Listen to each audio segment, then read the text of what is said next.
রমাদান।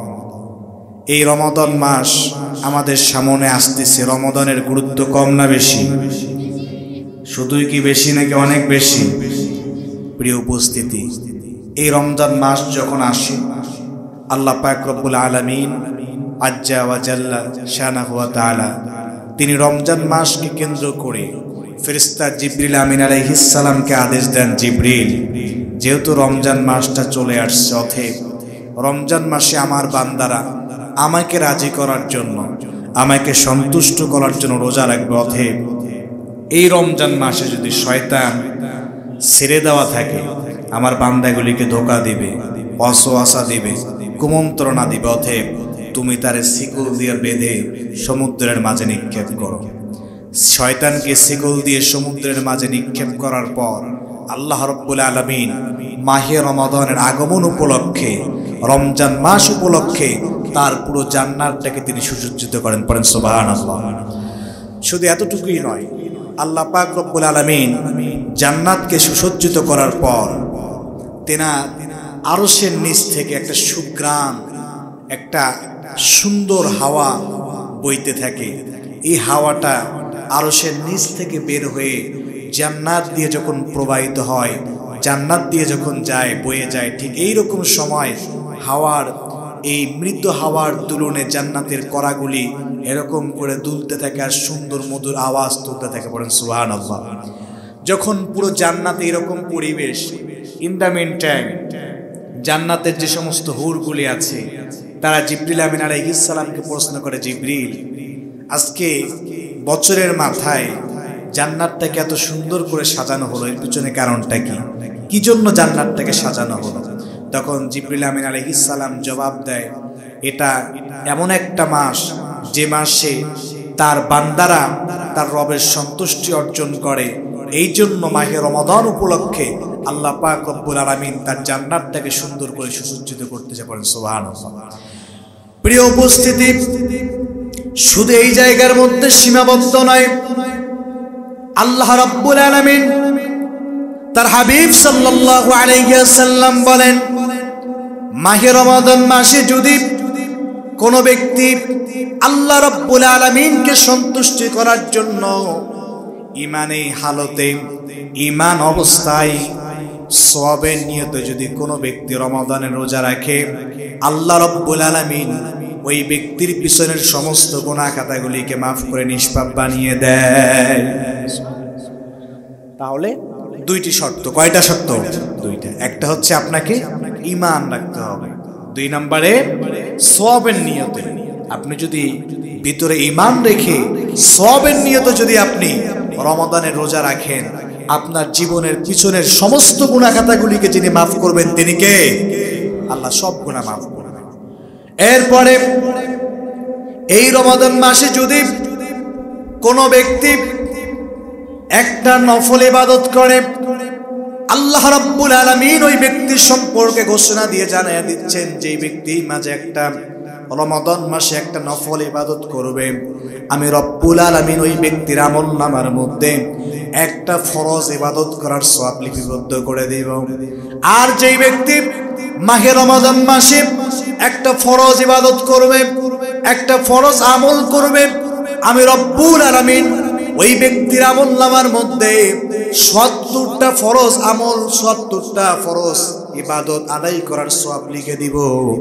আর যেই ব্যক্তি মাসের মধ্যে আমার রাস্তার মধ্যে ১ টাকা দান করবে, যে ব্যক্তি আমার রাস্তার মধ্যে একটা নেকির কাজ করবে, আমি রব্বুল আলামিন একটা নেকির সওয়াব ওই বান্দার আমলনামার মধ্যে ১০ থেকে নিয়ে ৭০০ গুণ পর্যন্ত বৃদ্ধি করে লিপিবদ্ধ করে দিব। সুবহানাল্লাহ। এত সওয়াব রমাদান মাসের, এত ফজিলতের পিছনে আল্লাহ রাব্বুল আলামিন রমজান মাসের একটা ফরজ ইবাদত, একটা ফরজ নামাজ পড়লে ৭০টা ফরজ নামাজের সওয়াব আমলনামায় লিখে দিলেন। একটা নফল ইবাদত করলে একটা ফরজ ইবাদতের সওয়াব লিখে দিলেন।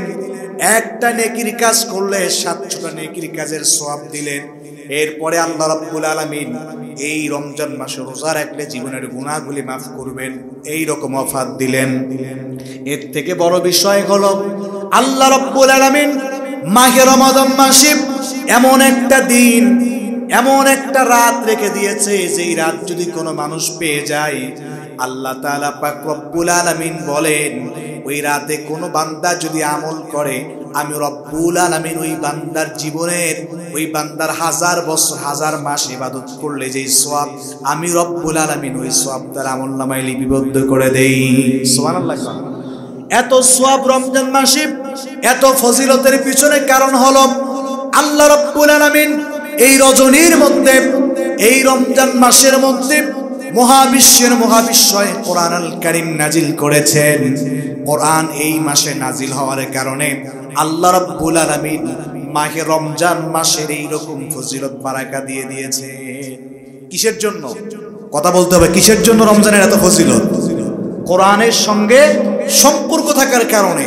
এই মাসে যেহেতু আল্লাহ রাব্বুল আলামিন কোরআন নাজিল করেছে, যেহেতু কোরআন নাজিলের মাস হচ্ছে রমাদান, এই কোরআনের সঙ্গে সম্পর্ক থাকার কারণে আল্লাহ রাব্বুল আলামিন এই মাসটাকে এত সওয়াবে পরিপূর্ণ করে দিয়েছে।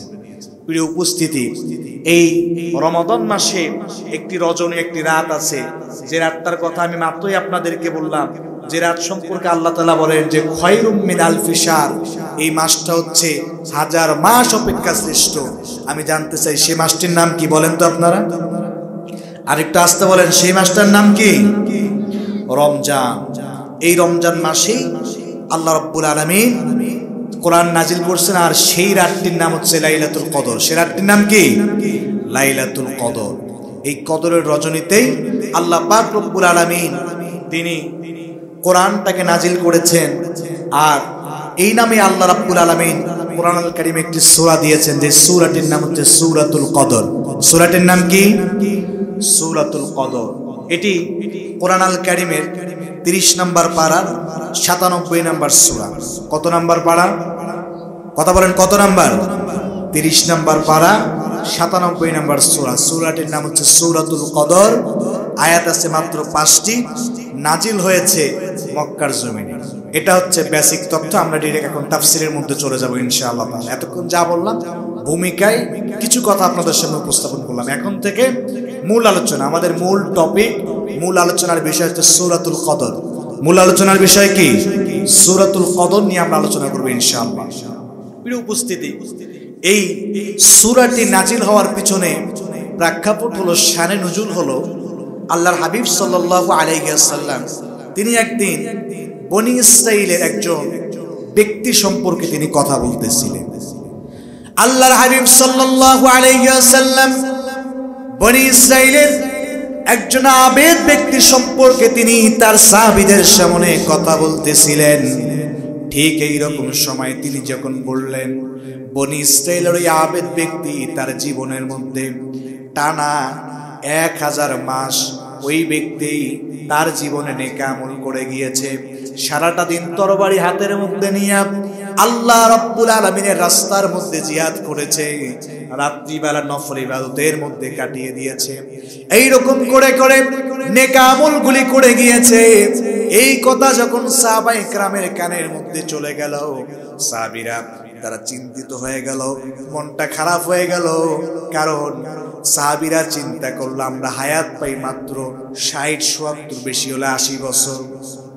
আমাদের 80 বছরের জীবন, 80 বছর পর আমরা পৃথিবীর জমিন থেকে বিদায় নিয়ে চলে যাব। কিন্তু বনি ইসরাইলের ওই ব্যক্তি টানা 1000 মাস, আলফা সানা, 1000 মাস টানা ইবাদত করে গিয়েছে, জিয়াদ করছে। আমরা তো ওই সুযোগ পাবোই না, আমাদের হায়াত মাত্র 60-70 বছর।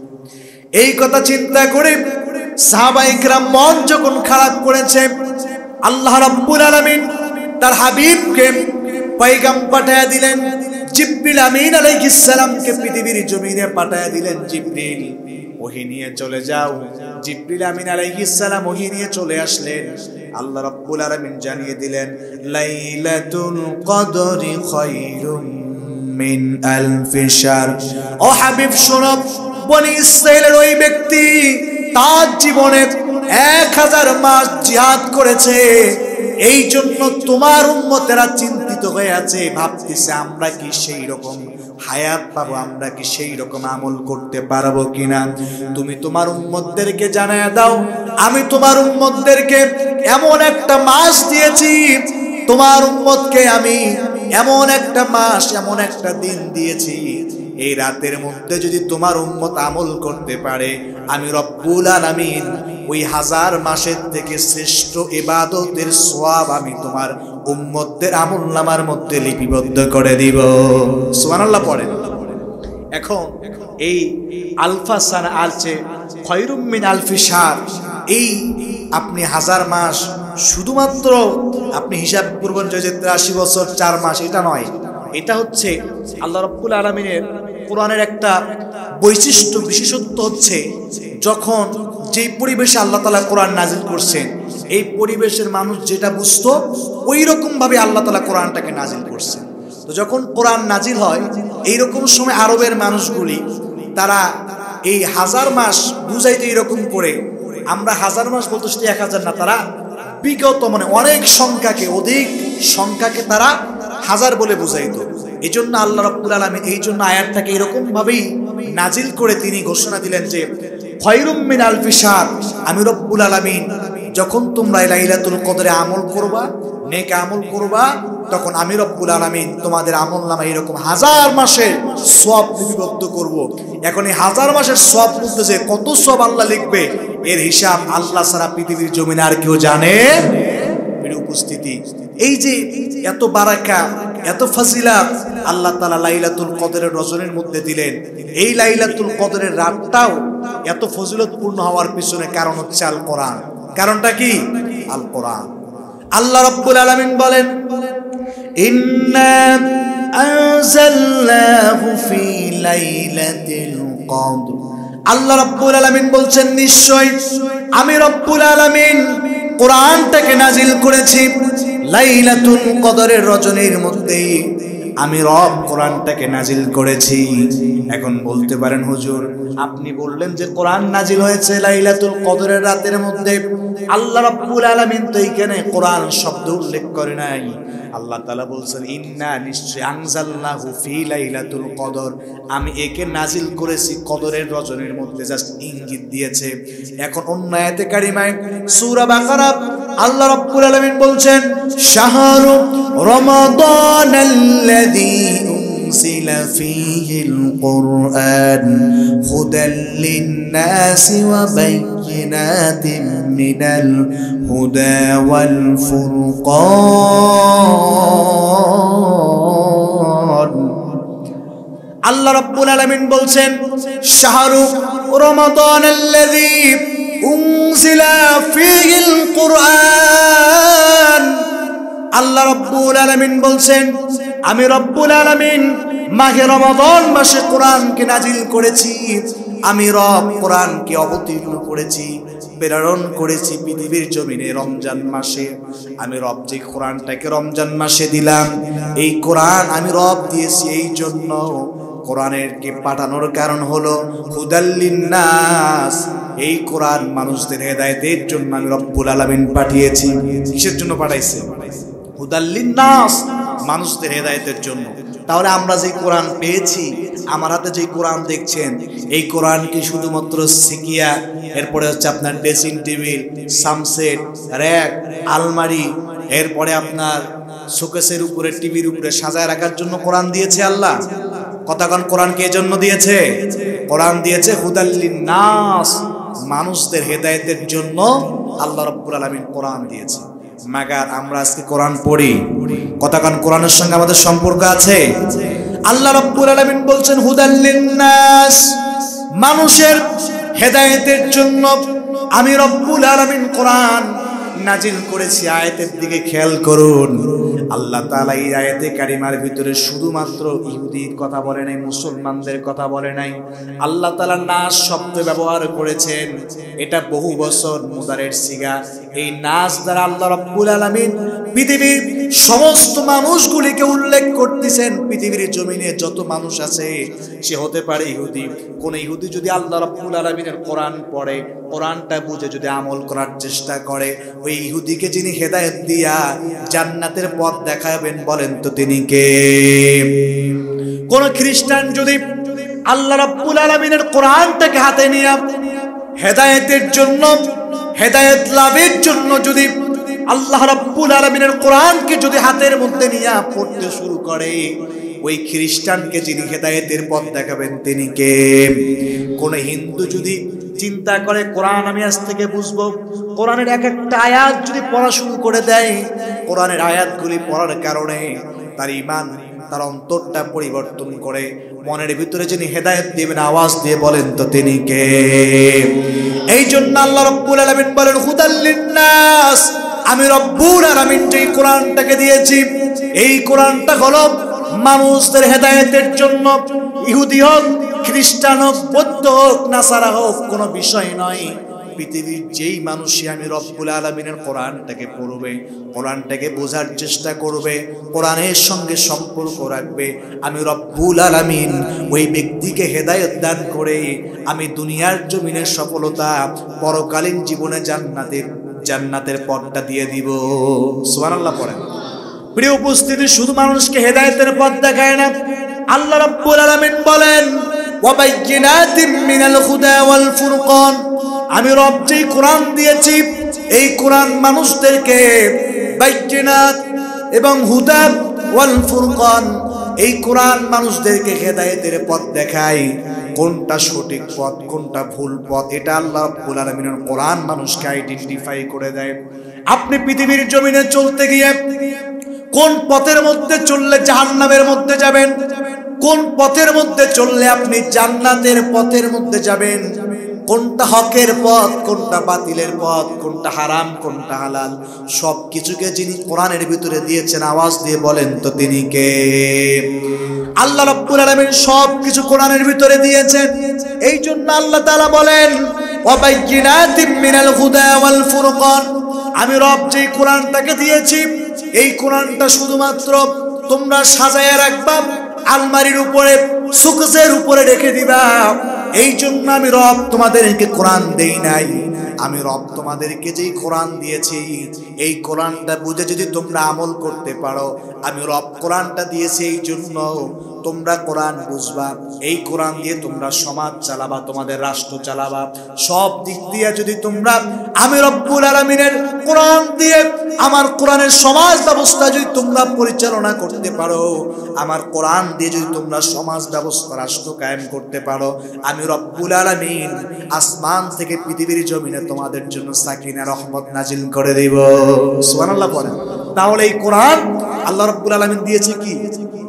রাষ্ট্র পরিচালনার জন্য। কোরআন শুধুমাত্র পড়বেন, মুখস্থ করে আপনি সারা জীবন তেলাওয়াত করে যাবেন, রমজান মাসে হাফেজের পিছনে আপনি খতমে তারাবি পড়বেন, এজন্য আল্লাহ রাব্বুল আলামিন কোরআন দেয় নাই।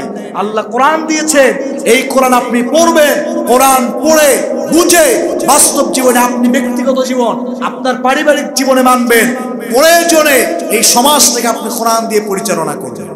এই জন্য আল্লাহ কোরআন দিয়েছে। বুঝাইতে পারছি? কিন্তু আমাদের সাথে কি এটা সম্পর্ক আছে? আমরা কোরআনকে আজকে নিয়েছি কি রকম ভাবে, আমি সব জায়গায় বলি, দর্জির দোকানের মধ্যে যাই, আগে যাই হচ্ছে লাইব্রেরির মধ্যে, এই আপনার টাউন হল বলেন, এরপরে প্রেস ক্লাব বলেন, যে জায়গাগুলিতে কোরআন পাওয়া যায়, চিন্তা করে এটা মুসলমানের ঘর, এখন পুরো ঘর তাকায় তাকায় দেখে এক কর্নারে প্লেট আছে, এক কর্নারে কাপড় আছে, এক কর্নারে টিভি আছে, এক কর্নারে আলমারি আছে। এখন চিন্তা করে আমার ঘরে আলমারি, টিভি, ফ্রিজ, এসি, কাপড় সব আছে, কিন্তু একখান কোরআন তো আমার ঘরে নাই।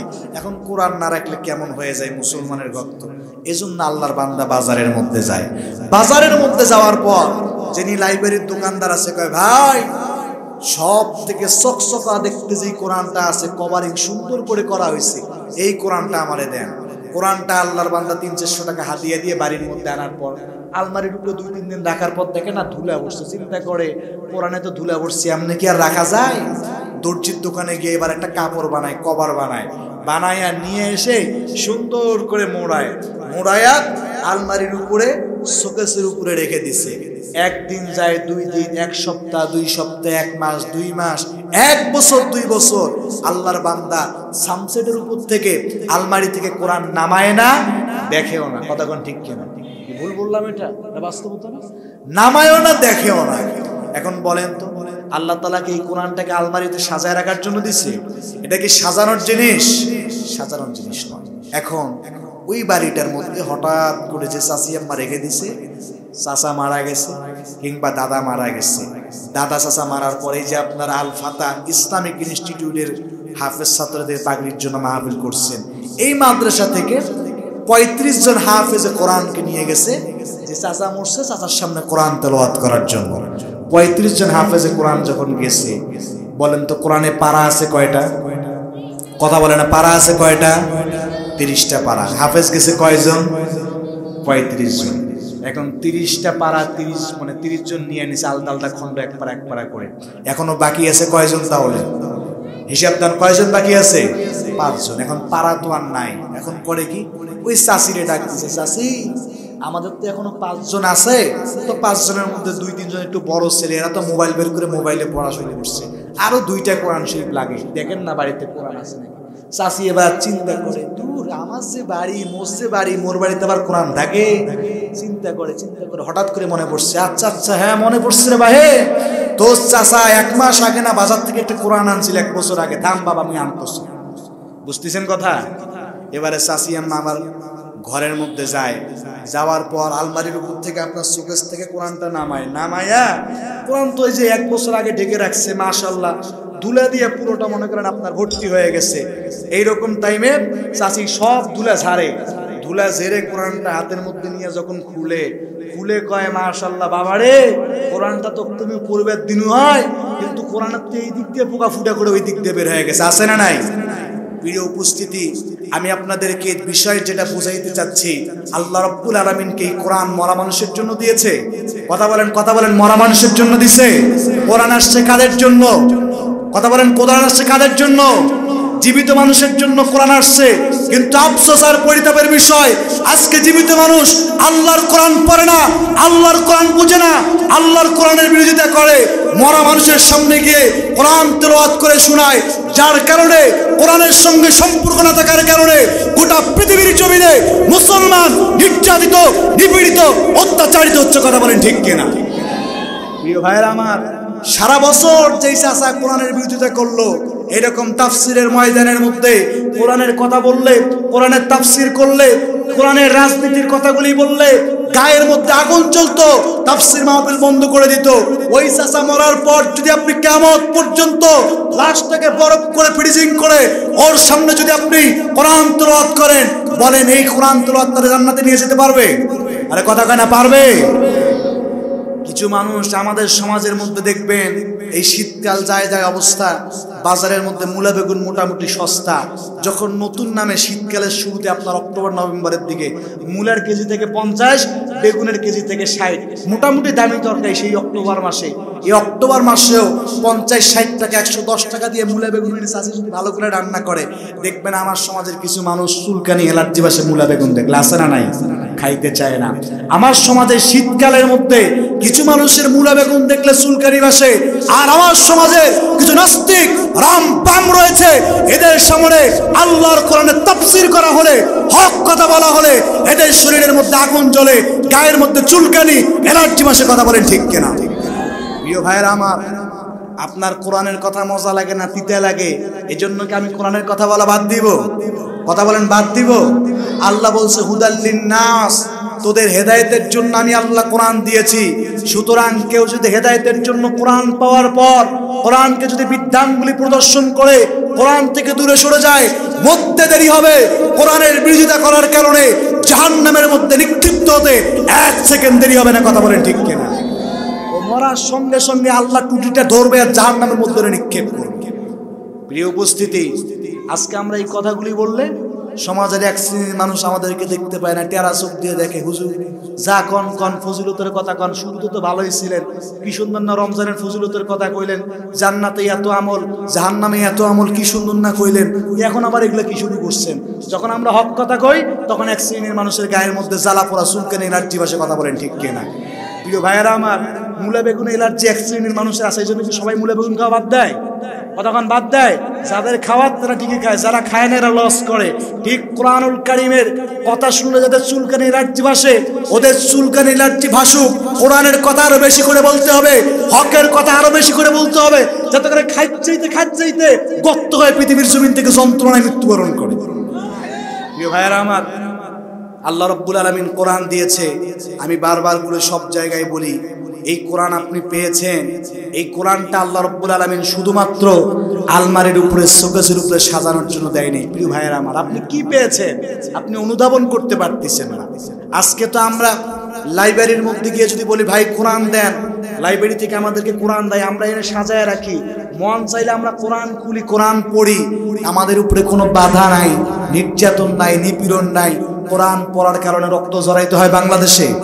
রক্ত তো ঝরানো লাগে না। অথচ এই কোরআন, এই যে আপনি আজকে দেখতেছেন, আপনার 700-800 পেজের একটা পৃষ্ঠার কোরআন আপনি কিতাব দেখছেন, এই কিতাব আপনার কাছে আসা পর্যন্ত ইতিহাস, এটা ফুলের মালা গলায় দিয়ে কোরআন আনার ইতিহাস নয়, রক্তে রঞ্জিত হয় ইতিহাস।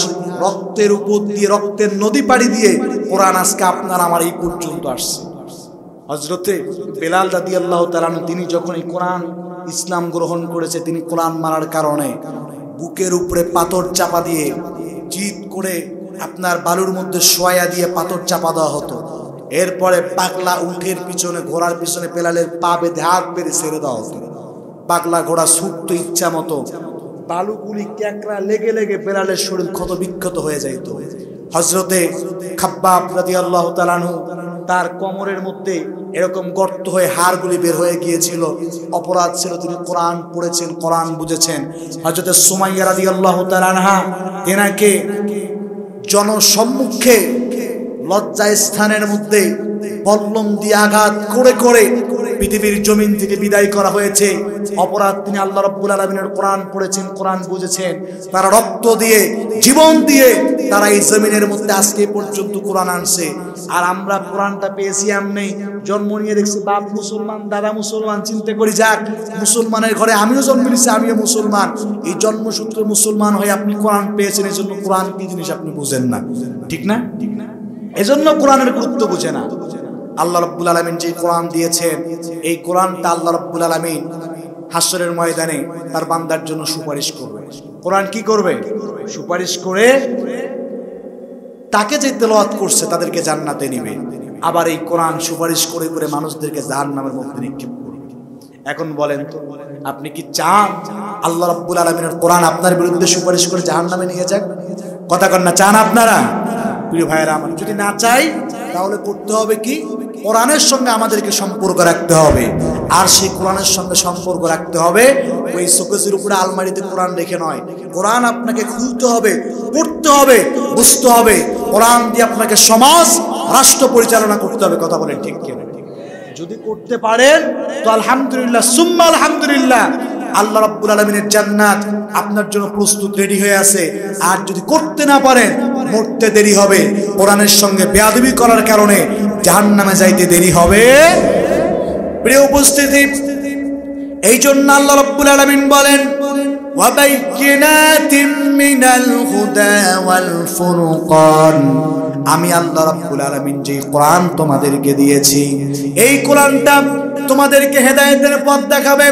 কোনটা সত্য পথ, কোনটা বাতিলের পথ, কোন পথের মধ্যে গেলে, কোন দলের রাজনীতি করলে তোমরা জান্নাতের মধ্যে যাইতে পারবা, আর কোন দলের মধ্যে গেলে জাহান্নামে যাবা, সমস্ত কিছু আল্লাহ রাব্বুল আলামিন, আমি রব, কোরআনুল কারীমের ভিতরে দিয়েছি। সুতরাং যেই কোরআন তোমাদেরকে দিলাম, তোমাদের জন্য দায়িত্ব হয়ে গেল তোমরা এই কোরআন বুঝে তোমরা জীবনটা করবা। অতএব এই কোরআন যেহেতু রমাদানুল মুবারক মাসে নাজিল করেছেন, আল্লাহ রাব্বুল আলামিন যেই কোরআন দিয়েছেন, এই কোরআনের ভিতরে আল্লাহ রাব্বুল আলামিন যেহেতু সব কিছু দিয়ে দিয়েছে, জান্নাতের পথ, জাহান্নামের পথ, কিভাবে আপনি সমাজ পরিচালনা করবেন, রাষ্ট্র পরিচালনা করবেন, আন্তর্জাতিক জীবন পরিচালনা করবেন, সব যেহেতু আল্লাহ রাব্বুল আলামিন কোরআনে দিয়েছে। এখন বলেন তো দেখি, আল্লাহ রাব্বুল আলামিনের কোরআনটাকে মানা দরকার আছে না নাই? আছে না নাই? এখন কোন পুরোটা মানবো নাকি অর্ধেক মানবো? পুরোটা না অর্ধেকটা? কিছু কিছু মানতে গেলে তো দেখা যায় নেতার বিরুদ্ধে যাওয়া লাগে, কিছু কথা মানতে গেলে হারাম সারা লাগে, কিছু কথা মানতে গেলে সুদ ছাড়া লাগে, কিছু কথা মানতে গেলে ঘুষ ছাড়া লাগে। তো একটা কাজ করি, যেগুলি মানতে গেলে সুদ ঘুষ ছাড়া লাগে, যেগুলি মানতে গেলে নেতার পিস ছাড়া লাগে, ওই আয়াতগুলি বাদ দিয়ে যেগুলি সুলসুল আয়াত, তুলতুল আয়াত, এগুলি আমরা মানবো। কি বলেন আপনারা? মানা যাবে? কিছু সাথ ধরবেন, এটা চলবে। কোরআনটাকে মানতে হবে কি পরিপূর্ণ হবে। কোরআনকে মানতে হবে কিভাবে? পরিপূর্ণ হবে। আপনাকে কোরআনটা মানতে হবে। সম্মানিত উপস্থিতি, যে আয়াত আপনাদের সামনে উপস্থাপন করেছিলাম, আল্লাহ রাব্বুল আলামিন বলতেছেন, ইন্না আনজালনাহু ফি লাইলাতিল কদর। আল্লাহ রাব্বুল আলামিন বলছেন, নিশ্চয়ই আমি রব্বুল আলামিন কোরআনটাকে নাজিল করেছি লাইলাতুল কদরের রজনীতে। এই কোরআনের সঙ্গে হাদিসের মধ্যে আসছে, আল কোরআন ওয়াহাব্বু ইলাল্লাহ মিনাস সামাওয়াতি ওয়াল আরদি ওয়া মান ফীহিন্না। আসমান এবং জমিনের মধ্যে আল্লাহ রাব্বুল আলামিনের কাছে সব থেকে প্রিয় যেই বস্তু, সব থেকে প্রিয় যেই কিতাব, এই কিতাবটা হচ্ছে মহাগ্রন্থ আল কোরআন। সুবহানাল্লাহ। আল্লাহর কাছে সব থেকে প্রিয় কিতাবের নাম কি? আল কোরআন। এই কোরআনটা আল্লাহ রাব্বুল আলামিনের কাছে সব থেকে প্রিয় কিতাব। সুতরাং কোরআনের সঙ্গে কোরআন পৃথিবীর জমিনে নাজিল হওয়ার কারণে, কোরআন রমজান মাসে নাজিল হওয়ার কারণে, রমজানের ফজিলত লাইলাতুল কদরের রাতে নাজিল হওয়ার কারণে কদরের রাতের এত ফজিলত। আর কোরআন যেহেতু আসমান এবং জমিনে আল্লাহ রাব্বুল আলামিনের কাছে সব থেকে পছন্দের, সব থেকে প্রিয় কিতাব, সুতরাং এই কোরআনের সঙ্গে সম্পর্ক রাখলে আপনি আমি আল্লাহর কাছে কি প্রিয় হব নাকি অপ্রিয় হব? কথা বলেন, প্রিয় হব না অপ্রিয় হব? প্রিয় উপস্থিতি, আল্লাহ রাব্বুল আলামিন তার হাবিবকে প্রশ্ন করছেন, হাবিব ওয়ামা আদরাকা মা লাইলাতুল কদর। ও হাবিব, আপনি কি জানেন নাকি লাইলাতুল কদরটা কি জিনিস? লাইলাতুল কদরের রাত এটা কি রাত? আপনি কি এই সম্পর্কে কিছু জানেন? আল্লাহ রাব্বুল আলামিন প্রশ্ন করার পর তার হাবিবকে বলছেন, হাবিব শোনো, লাইলাতুল কদরি খায়রুম মিন আলফি শাহর। এই লাইলাতুল কদরের রজনীটা হচ্ছে 1000 মাস অপেক্ষা শ্রেষ্ঠ। এই রাতের মধ্যে যদি কোনো বান্দা ইবাদত করতে পারে, আমি রব্বুল আলামিন তার জীবনে সমস্ত গুনাহ খাতাগুলিকে মাফ করব। 1000 মাস ইবাদত করলে যেই সওয়াব, আমি রব্বুল আলামিন তার ইবাদত, তার আমলনামার মধ্যে এই পরিমাণ সওয়াবটাকে লিপিবদ্ধ করে দিব। সুবহানাল্লাহ। এই রাতে কি হয়? আল্লাহ রাব্বুল আলামিন বলছেন, তানাজ্জালুল মালাইকাতু ওয়ার রূহু ফিহা বিইذনি রাব্বিহিম মিন কুল্লি আমর সালামুন হিয়া হাত্তা মাতলাইল ফাজর। আল্লাহ রাব্বুল আলামিন বলছেন, এই রাতের মধ্যে আমি আল্লাহ রাব্বুল আলামিন আসমান থেকে রহমতের ফেরেশতা পাঠায় দেই। আসমান থেকে ফেরেশতা পৃথিবীর জমিনের মধ্যে আসার পরে জিবরিল আমিন আলাইহিস সালামের নেতৃত্বে আমার ফেরেশতারা পৃথিবীর জমিনে সমস্ত মানুষের বাড়ি বাড়ি চলে যায়। মানুষের বাড়ির মধ্যে গিয়ে দেখে এই রাতের মধ্যে যেই মানুষগুলি রবের ইবাদত করতেছে, আল্লাহ রাব্বুল আলামিনের কাছে ক্ষমা চাচ্ছে, মাগফিরাত কামনা করতেছে, ওই মানুষগুলি যখন ক্ষমা চাওয়ার সময় আমিন বলে, ওই সমস্ত ফেরেশতারা তাদের বাড়ির দরজার মধ্যে দাঁড়িয়ে ওই ব্যক্তিগুলির মাগফিরাতের জন্য দোয়া করতে থাকে। সুবহানাল্লাহ। তাহলে এই আপনার লাইলাতুল কদরের রজনীর মধ্যে আসমান থেকে ফেরেশতারা কোন জায়গার মধ্যে আসে? কথা বলেন, কোথায় আসে? পৃথিবীর জমিনের মধ্যে আসে। আসার পর প্রতিটা মানুষের বাড়ির মধ্যে যায়। বাড়ির মধ্যে যাওয়ার পর খোঁজ নিতে থাকে কোন বাড়ির মানুষ আল্লাহর ইবাদত করতেছে। যে মানুষগুলো আল্লাহর ইবাদতের মধ্যে মশগুল, ওই মানুষগুলোর জন্য ফেরেশতারা তাদের সঙ্গে আমিন মাগফিরাতের দোয়া করতে থাকে। বলেন সুবহানাল্লাহ। প্রিয় ভাইয়েরা আমার, এখন এই ফজিলতটা কোন পর্যন্ত? আল্লাহ রাব্বুল আলামিন বলতেছেন যে এই লাইলাতুল কদরের যে ফজিলত, এটা সালামুন ইয়া হাত্তা মাতলাইল ফাজর, এটা আমি রব্বুল আলামিন সূরা সাদিক পর্যন্ত লিখে দেই। পড়েন সুবহানাল্লাহ।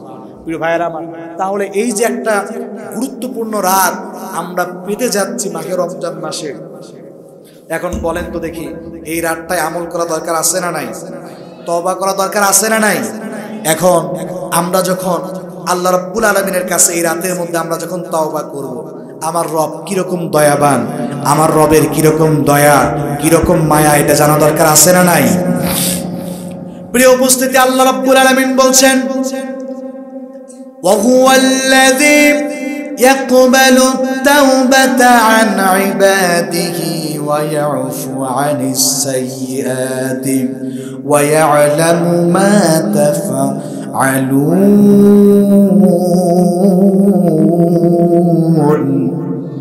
আল্লাহ রাব্বুল আলামিন বলছেন, আমার বান্দা যখন আমার কাছে ক্ষমা চায়, আমার কাছে যখন মাফ চায়, আমি আমার বান্দার জীবনের গুনাহগুলিকে ক্ষমা করে দেই। জীবনে যত গুনাহ করেছে আমি রবের কাছে মাফ চাওয়ার কারণে আমি রব্বুল আলামিন আমার বান্দার জীবনের পিছনের সমস্ত গুনাহগুলিকে মাফ করে দেই।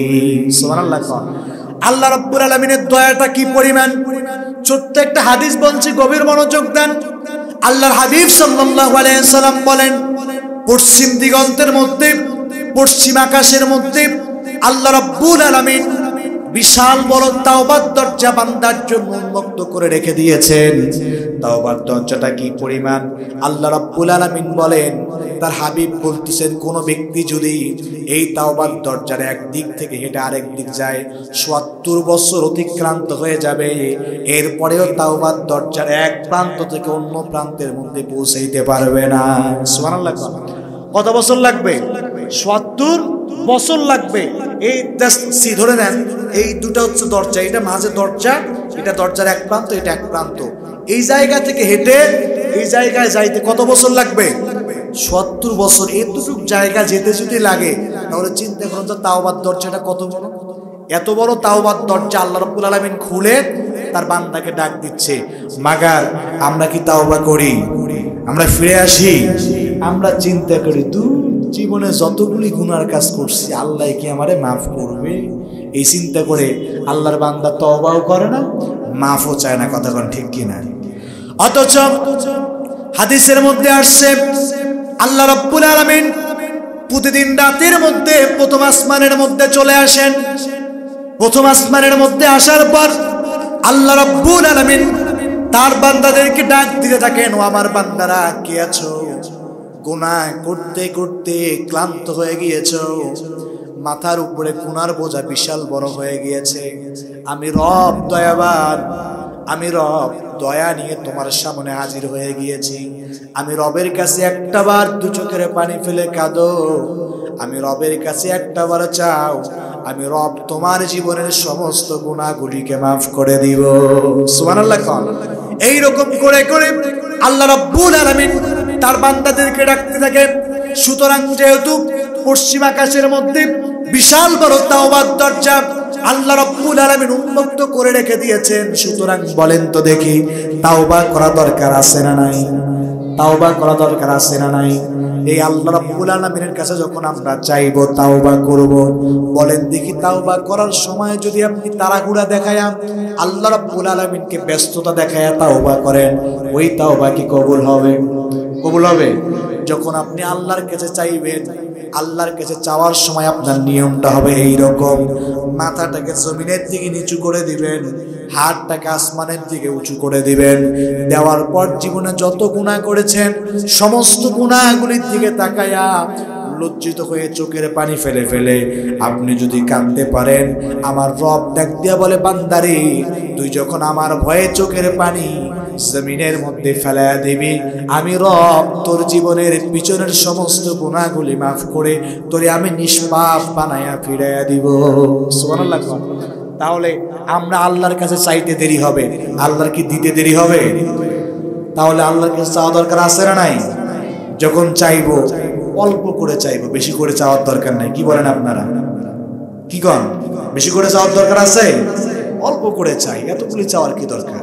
আপনি যখন কষ্ট হচ্ছে, আপনাদের কথা বুঝতে অসুবিধা হচ্ছে, সুর স্বর গরম ঠান্ডা সব মিশাল করে দিচ্ছি, কারণ এখানে অনেক পার্সন, আমি শিক্ষিত পার্সন আছে, আপনারা আমজনতা আছে, অনেক মানুষ আছে, সব মানুষের উপর ডিপেন্ড করে যেটা যেভাবে দেওয়া দরকার সেভাবে দিচ্ছি। একটু মনোযোগ দেন। আর আমি এই যে একটু এলোমেলো পরিবেশ দিচ্ছি, আপনারা নজর আমার দিকে থাকতে হবে। একদম চাতস পাখি নিয়ে তাকায়া থাকেন, কথার আরো গভীরে যাইতে পারবো ইনশাআল্লাহ। যদি এলোমেলো করেন তা আমার আলোচনা এলোমেলো হবে, বুঝাইতে পারবো। এখন যখন আপনি আল্লাহ রাব্বুল আলামিনের কাছে চাবেন, আল্লাহর দয়া কিরকম? বুখারীর হাদিসে এসেছে, আল্লাহ পাক রব্বুল আলামিন যখন তার রহমতটা সৃষ্টি করেন, রহমত সৃষ্টি করার সময় আল্লাহ রাব্বুল আলামিন তার রহমতটাকে 100 ভাগে ভাগ করছেন। কত ভাগে? আল্লাহ রাব্বুল আলামিন তার রহমতটাকে 100 ভাগে ভাগ করার পর 99 ভাগ রহমত নিজের কাছে রেখে দিয়া মাত্র 1 ভাগ রহমত গোটা পৃথিবীর জমিনের মধ্যে তার সমস্ত সৃষ্টিকুলের মাঝে তিনি বন্টন করে দিয়েছেন। 1 ভাগ রহমত আমরা পেয়েছি, 1টা ভাগ রহমত শুধু আমি আলামিন একাই পেয়েছি, বিষয়টা এরকম নয়। এই ভাই একাই পাইছে এরকম নয়। 1 ভাগ রহমত পৃথিবীর জমিনে যখন দিয়েছে, আল্লাহ রাব্বুল আলামিনের যত সৃষ্টি, মানুষ, জিন, পশু পাখি, সমস্ত সৃষ্টি আংশিক করে সামান্য একটু করে করে সবাই পাইছে। এই 1 ভাগ রহমতের সিটাফোটা পাওয়ার কারণে, 1 ভাগ রহমতের সামান্য একটু ভালোবাসা পাওয়ার কারণে আজকে আমাদের সমাজের মধ্যে মানুষগুলির মাঝে কি রকম ভালোবাসা, খেয়াল করে দেখেন। ভালোবাসা নিয়ে কত কবি, কত সাহিত্যবিদ, কত কবিতা, কত গল্প রচনা করেছে, কত মানুষ ছবি তৈরি করেছে ভালোবাসা নিয়ে। আমরা দেখি কত প্রেমিক প্রেমের ঠেলায় প্রেমিকা ছেঁকা দিলে সহ্য করতে না পেরে, আবেগ সহ্য করতে না পেরে ফাঁসি দেয় গাছের মধ্যে, ফ্যানের মধ্যে ঝুলে আসে না নাই? এখন বলেন এত ভালোবাসা কয় ভাগ রহমত পেয়ে? কথা কয় না, কয় ভাগ? তাও পুরোটা পাইছেন নাকি সামান্য? সামান্য একটা ভালোবাসার একটু আংশিক পেয়ে যদি ভালোবাসার ঠেলায় সহ্য করতে না পারে ফাঁসির কাস্টে ঝুলেন, এখন চিন্তা করে দেখেন আমার রব নিজের কাছে 99 ভাগ রহমত রেখে দিয়েছে। 1 ভাগ রহমত যদি আপনি, 1 ভাগ ভালোবাসার সামান্য আংশিক টুকরা যদি আপনি সইতে না পারেন যে আল্লাহর কাছে 99 ভাগ আছে, বলেন দেখি সেই আল্লাহর রহমতের কোনো কমতি আছে? আছে? তাহলে সে আল্লাহর দয়াটা কিরকম হবে, ভালোবাসাটা কিরকম হবে আপনি চিন্তা করেন। তাহলে সে আল্লাহর কাছে চাওয়া দরকার আছে না নাই? আমরা এই রাতের মধ্যে সে আল্লাহ রাব্বুল আলামিনের কাছে চাইবো, আল্লাহর কাছে মাগফিরাত কামনা করব। যদি আমরা আল্লাহ রাব্বুল আলামিনের কাছে চাইতে পারি, মাগফিরাত কামনা করতে পারি, তাহলে আপনাকে আমি গ্যারান্টি দিচ্ছি, যদি চাওয়ার মতো করে চাইতে পারেন তাহলে অবশ্যই অবশ্যই আল্লাহ রাব্বুল আলামিন আপনার জীবনের গুনাহ খাতাগুলিকে মাফ করে দেবেন ইনশাআল্লাহ। এটা তো সন্দেহ হয় আপনাদের? প্রিয় উপস্থিতি,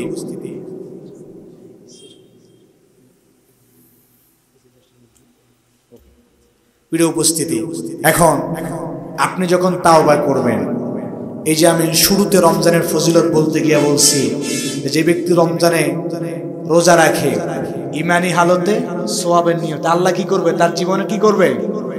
কতখানা কি করবে? সমস্ত গুনাহ মাফ করে দিবে। এখন এই হাদিসটা শুনে আপনারা অনেকে খুশি হয়েছে। নামাজ পড়লে গুনাহ মাফ হয়, আপনারা জানেন না?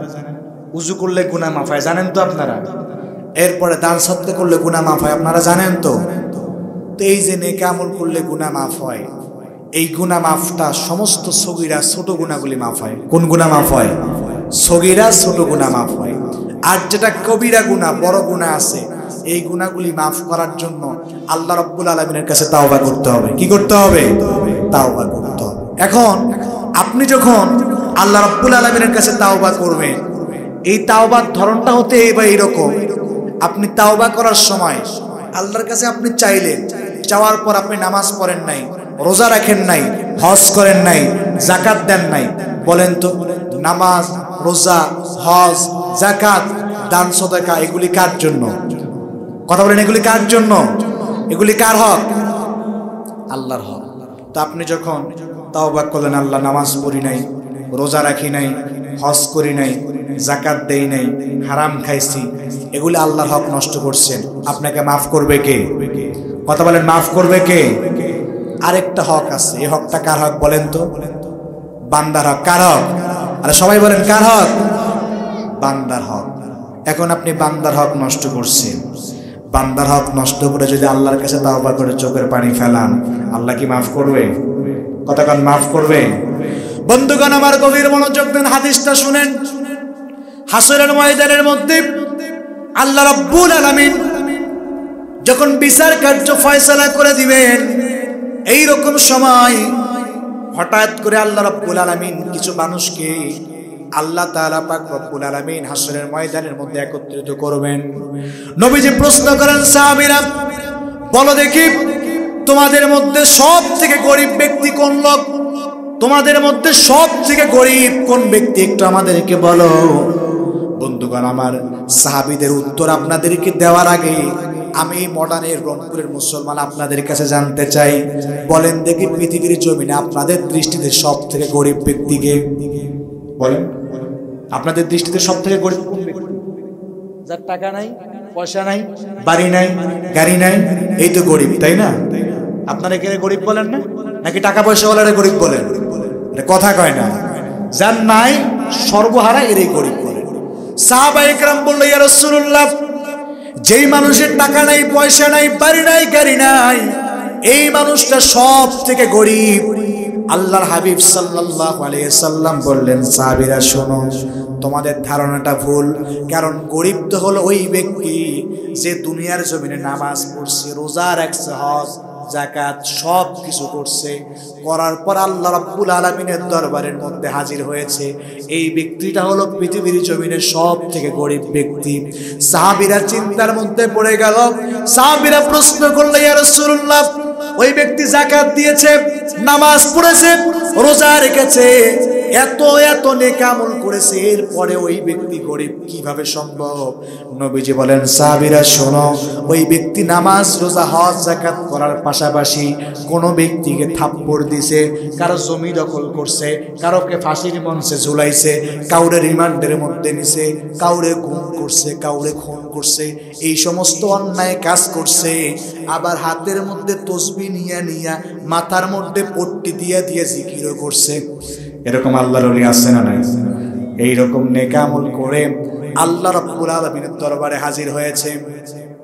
হাজির হওয়ার পর রব্বুল আলামিন হাসরের ময়দানে যখন বিচার করবে, আল্লাহ রাব্বুল আলামিনের বিচার যখন হবে, এই রকম সময় হাসরের ময়দানে আল্লাহ রাব্বুল আলামিনের আদালতের মধ্যে কোন দেখি ঘুষ চলবে? কথা কয় না, চলবে? ঘুষ না চলে নাই? মনে হয় আপনি পৃথিবীর জমিনে এমপি ছিলেন, মন্ত্রী ছিলেন, ক্ষমতা জোর দেখায় পার পাইতে পারবেন? কথা কয় না রে ভাই, ক্ষমতা জোর দেখায় পার পাইতে পারবেন? চোখরাঙ্গানি পার পাবে? সেই জায়গার মধ্যে আল্লাহ তাআলা পাক রব্বুল আলামিন বলেন, ফাম্মা মান সাকুলাত মাওয়াজিনুহু, ওই হাসরের ময়দানে যদি কোনো ব্যক্তি যদি সরিষার দানা পরিমাণ, এক জাররা পরিমাণ যদি নেক আমল করে, আমি রব্বুল আলামিন তার সেইটা দেখাবো। আর যদি কেউ এক জাররা পরিমাণ যদি গুনার কাজ করে, আমি রব সেইটা দেখাবো। মিজানের পাল্লা দাঁড় করাবো, ন্যায় বিচারটা আমি করব।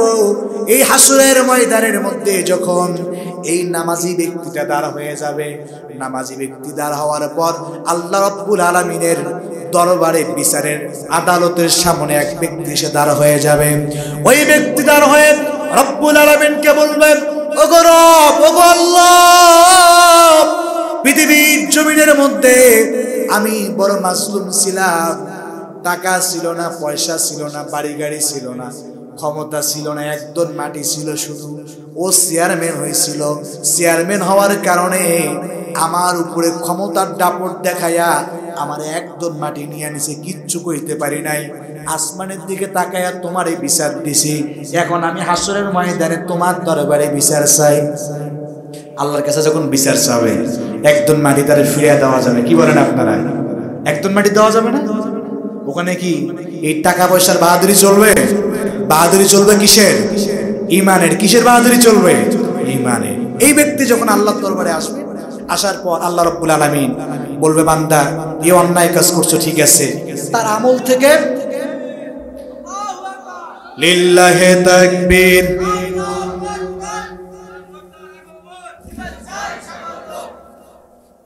প্রিয় উপস্থিতি, আমি হাদিসটা বলে শেষ করছি, মনোযোগ দেন, আমার দিকে তাকান। এই বান্দা যখন তার আমলনামা থেকে যখন একদম জমির টাকা নিয়ে তার বিদায় করে দেওয়া হলো, এরপরে আরেকজন ব্যক্তি আসবে। এই ব্যক্তি এসে আল্লাহ রাব্বুল আলামিনের দরবারের সামনে দাঁড়া হবে। আমার দিকে তাকান। এই ব্যক্তি এসে আল্লাহর দরবারে দাঁড়া হবে। দাঁড়া হওয়ার পর আল্লাহ রাব্বুল আলামিনকে বলবে, আল্লাহ, পৃথিবীর জমিনে আমি মাজলুম ছিলাম, হাতের মধ্যে ক্ষমতা ছিল না, এই চেয়ারের মধ্যে বসে শুধুমাত্র কোরআনের কথা বলছিলাম, ও ক্ষমতাবান ছিল, ইচ্ছা মতো একটা থাপ্পড় মারছে, কিচ্ছু কইতে পারিনি, আমি উঠে একটা থাপ্পড় দিতে পারি নাই, আজকে তোমার দরবারে বিচার চাই। আল্লাহ রাব্বুল আলামিন বলবে ঠিক আছে, যেহেতু থাপ্পড় দিছি এখন তো থাপ্পড় চলবে না, এই চেয়ারম্যান দিয়ে বুঝাচ্ছি, গভীরতা আপনি বুঝেন, ওর আমলনামা থেকে কিছু নেক আমল নিয়া মাসলুমকে দিয়ে বলবে ঠিক আছে যাও তুমি জান্নাতের মধ্যে চলে যাও। এরপরে আরেকজন ব্যক্তি আসবে, এসে আল্লাহ রাব্বুল আলামিনকে বলবে আল্লাহ পৃথিবীর জমিনের মধ্যে 13টা বছর তোমার কোরআনের তাফসীর করছি, 13টা বছর কোরআনের তাফসীর করার কারণে এই বান্দা, তোমার এই বান্দা আমাকে, আমি 50 বছর কোরআনের তাফসীর করার কারণে তোমার এই বান্দা আমাকে 13 বছর কারাগারের মধ্যে বন্দী করে রাখছিল, আমাকে ফাঁসির কাস্টে ঝুলিয়েছে, গুম করছে, খুন করছে, কিচ্ছু কইতে পারি নাই, শুধুমাত্র আসমানের দিকে তাকায় ছিলাম, আমি আজকে তোমার কাছে বিচার চাই। তখন আল্লাহ পাক রব্বুল আলামিন ওই বান্দার আমলনামা থেকে সমস্ত পাপগুলি নিয়া এই চেয়ারম্যানের কাঁধের মধ্যে দিয়া, এই ব্যক্তির কাঁধের মধ্যে দিয়া আল্লাহ তাআলা এবার এই 13 বছর যে জেল কাটছে তারে আল্লাহ জান্নাত দিবে। এরকম করে দিতে দিতে সমস্ত নেক আমল শেষ এই ব্যক্তির, এখনো পাওনাদার বাকি। আপনাদের মডার্ন মোড়ে টিসিবির জিনিস দেয়, টিসিবির জিনিস যখন দেয় মাল আসে কয়টা রাখ, কথা কনা কয়টা রাখ, 1 ট্রাক মাল আসে। অনেক সময় যে রমজান মাসে দেখা যায় 1 ট্রাক মাল নিয়ে আসছে টিসিবির, মাল দিতে দিতে সব দেওয়া শেষ, এখন টিসিবির ট্রাক ফাঁকা হয়ে গেছে, কিন্তু এখনো সামনে 15-20 জন মানুষ কার্ড নিয়ে দাঁড়ায় আছে, জিনিস পায়নি, আছে না? তো যখন 15-20 জন মানুষ পায় না, ওই টিসিবির লোককে আরেক ট্রাক মাল এনে দেয় না, খাড়ি গাড়ি নিয়ে চলে যায়, যে 15-20 জন আছে এরা কি খালি হাতে যায়, তাই না? তা হাসরের ময়দানে এই নেতার আমলনামা থেকে আমল দিতে দিতে সব আমল শেষ, এখনো পাওনাদার বাকি আছে। আল্লাহ তাকে কবে বান্দা এত পাপ করছো, এত অন্যায় করছে রে, কি করলা জীবনে? বান্দা আল্লাহ করছি, এখন কি করি? এখন আল্লাহ তো ঘরত দিবে না, পাওনাদারদের পাওনা তো পরিশোধ করা লাগবে, নেক আমল তো শেষ। এখন আল্লাহ তাআলা একজন একজন করে আনবে, সমস্ত গুনাহ এর কাঁধে চাপায়া দিয়া এদেরকে জান্নাতে দিবে। এক পর্যায়ে এই বান্দা যে নামাজ রোজা হজ যাকাত সব করছে, সব আমল মানুষকে দিয়া শেষ, অন্যের গুনাহ কাঁধের মধ্যে নিয়ে জাহান্নামের মধ্যে যাইতে হবে। সুবহানাল্লাহ কবেন না নাউজুবিল্লাহ কবেন? তাহলে আপনি যখন তাওবা করবেন আপনার জন্য কাজ হবে, আপনি তাওবা করার পর যেটা আল্লাহর হক নষ্ট করছেন আল্লাহর কাছে চাবেন, যেটা বান্দার হক আপনি নষ্ট করছেন এর জন্য আপনি তাওবা করবেন আল্লাহর কাছে, এবং যাদের হক নষ্ট করছেন, যাকে থাপ্পড় দিবেন তার কাছে গিয়ে আপনাকে ক্ষমা চাইতে হবে, যাকে কারাগারে বন্দী করছেন তার কাছে গিয়ে আপনাকে মাপ চাইতে হবে, যাকে অন্যায়ভাবে ফাঁসির কাস্টে ঝুলিয়েছেন সে যদি নাই পৃথিবীর জমিনে তার স্ত্রী সন্তানের কাছে গিয়ে আপনাকে ক্ষমা চাইতে হবে, যারে আপনি অন্যায় করে জুলুম করে গুম করছেন তার বাড়ির মধ্যে গিয়ে মাপ চাইতে হবে, যার জমি দখল করছেন তার কাছে গিয়ে তার জমি ফিরিয়ে দিয়ে আপনি যখন আল্লাহর কাছে মাপ চাইবেন এরপরে আল্লাহ আপনাকে ক্ষমা করবে, তার আগে ক্ষমা পাওয়া যাবে। কথাগুলি বুঝাইতে পারছি? তাহলে সব মিলায়া আমরা আলোচনা করলাম কোন সূরা থেকে? কথা বলেন কোন সূরা থেকে? সূরাতুল কদর। কত নাম্বার সূরা? 97। কত নাম্বার সূরা? আয়াত আছে কয়টা? 5টা। নাজিল হয়েছে কোথায়? মক্কার জমিনে। এই আয়াতের থেকে আমরা মূল মেসেজ নিয়েছিলাম, এই কোরআনটাকে আল্লাহ তাআলা নাজিল করেছে কোন মাসে? রমজান মাসে। রমজানের এত ফজিলতের পিছনে কারণটা কি? লাইলাতুল কদরেরও এত ফজিলত, এর পিছনে কারণটা কি? আল কোরআন। কোরআন নাজিলের কারণেই আল্লাহ তাআলা এত ফজিলত দিয়েছে। সুতরাং এই কোরআনের সঙ্গে সম্পর্ক রাখা দরকার আছে না নাই? আমরা কোরআনের সঙ্গে সম্পর্ক রাখবো। কোরআনের পথে চলতে গিয়ে জীবন যদি দিতে হয়, জান জীবন মাল যা আছে সব দিয়ে আল্লাহর কোরআনের